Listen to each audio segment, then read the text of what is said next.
Welcome to Slash Bash, where today I am bringing you another Choosing Beggar Reddit video. In our first story, never again will I offer something for free on Kijiji. Let's jump right in. Friday evening, my wife posted some kids' toys and games on Kijiji. She offered them for free and was planning to leave them by the curb for pickup. 2 days go by and no message, so she bags them up to take to Goodwill. Sunday afternoon, we are doing some cleaning and work around the house when a wild choosing beggar and her husband pull into our driveway. My wife thought it was our neighbor dropping something off, so I went out to meet him, or so I thought. Our main characters are a choosing beggar wife and a choosing beggar husband. We are here for the stuff you posted on Kijiji for free. I don't do the posting, but I can get my wife. What was it you were looking for? Kids' toys that she posted online for free. I messaged saying we are coming to get them this morning. I thought you would have it ready for me to go though. She didn't mention anyone coming by. Let me get her. I popped my head inside and asked my wife if she was expecting anyone, and she said no. She hadn't given anyone our address or responded to any messages. She comes out and that's when it got interesting. I didn't get any messages from you and I have a few things listed online, so what are you looking for? The toys you posted for free. Okay, but why didn't you wait for me to respond so we could arrange curbside pickup? Seems like we're beating around the bush here. Where are the toys? We're not beating around the bush. We didn't expect people to show up uninvited to our house. Choosing beggar husband just stared at me but didn't engage, probably still hoping to get the toys. I had to stop my 6-year-old from coming outside and waited with her by the living room window, keeping an eye on the situation. Since no one messaged me, I already bagged up the toys and was planning to take them to Goodwill. You can go through the bags if you want. Oh no, they're already bagged up? That's sort of a pain. I thought they were laid out so I could pick what I wanted. I guess I could come inside and take a look. You're not coming into my house during the middle of a pandemic. You aren't even wearing a mask. You must be from the city, aren't you?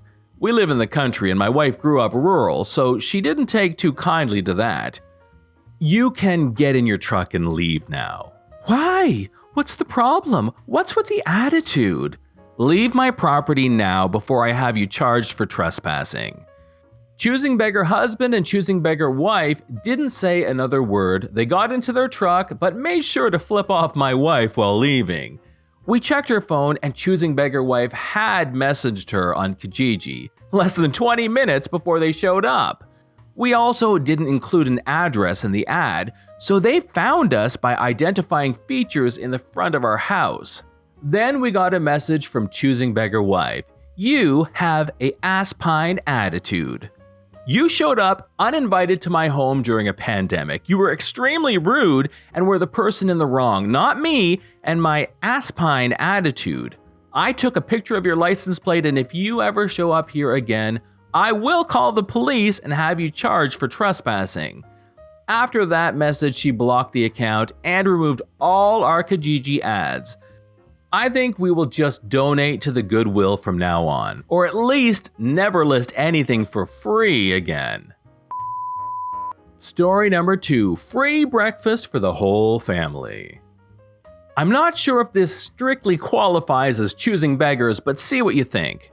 This happened a few months ago before COVID lockdown. I used to travel with work and spent 1 week a month in a city 300 miles away. I found a lovely little family-run bed and breakfast place close to work, and because I was a repeat customer, the owners let me have a good deal on their rate, and I got to know them very well.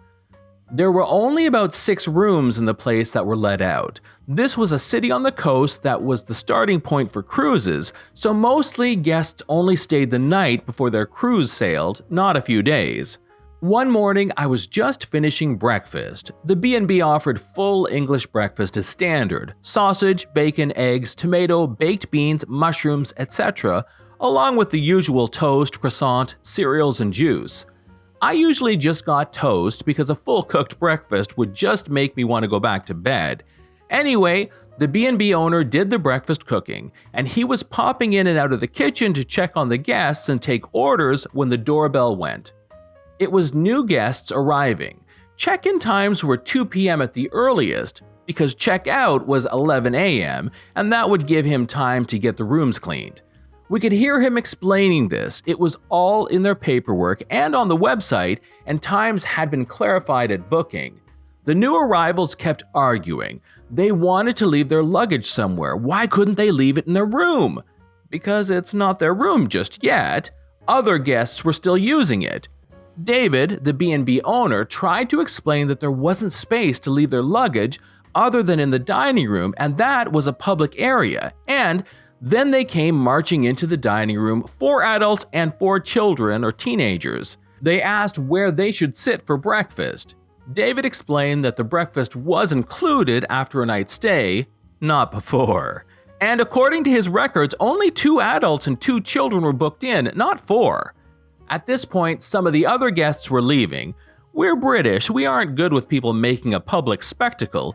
It's like secondhand embarrassment. So the adults began moving tables together. David asked them to stop. But we're hungry. We were told breakfast was included. You owe us breakfast for making us wait for our rooms. He said they could have coffee, but he had to insist the tables remained where they were.